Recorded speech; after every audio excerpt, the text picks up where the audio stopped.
हमरा बोलैले तू हल कि अइहे मकैया में मिलेला हमरा बोलैले तू हल कि अइहे मकैया में महाजा हमारे लहल तो यही रे थोड़ा रजैया में महाजा हमारे लहल तो यही रे थोड़ा रजैया में थोड़ा रजैया में महाजा हमारे लहल तो यही रे थोड़ा रजैया में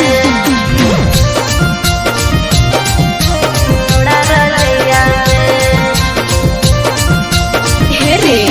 अरे काहे ना डाटो ही तेरे छौड़ा जो ना हमर घरवा रे मम्मी पापा हको सुतल दुआरवा भइलो हो गेल ससुररवा रे सुना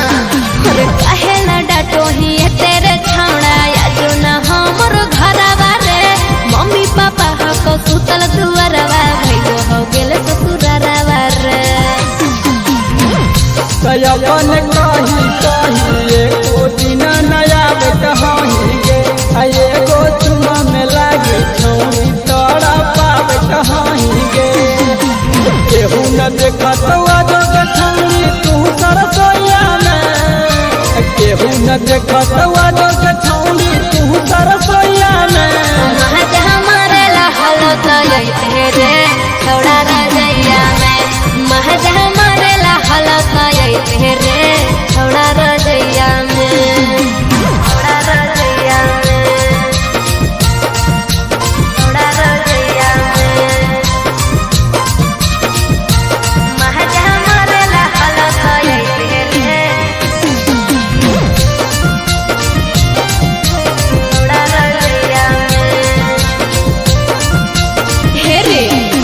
लगे थो जड़ा रुमा हो खड़ा कैसे के आइयो बहरी रे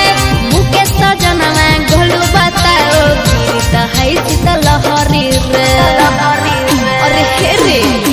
लगे थो जड़ा रुमा हो खड़ा कैसे के आइयो बहरी रे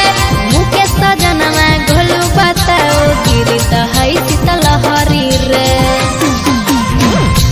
खाली रमिया के बात छौरी काट कहीं गे अखूठो बोलाला पर हमारे के डांट कहीं गे चढ़ल जवानी हम देख छौ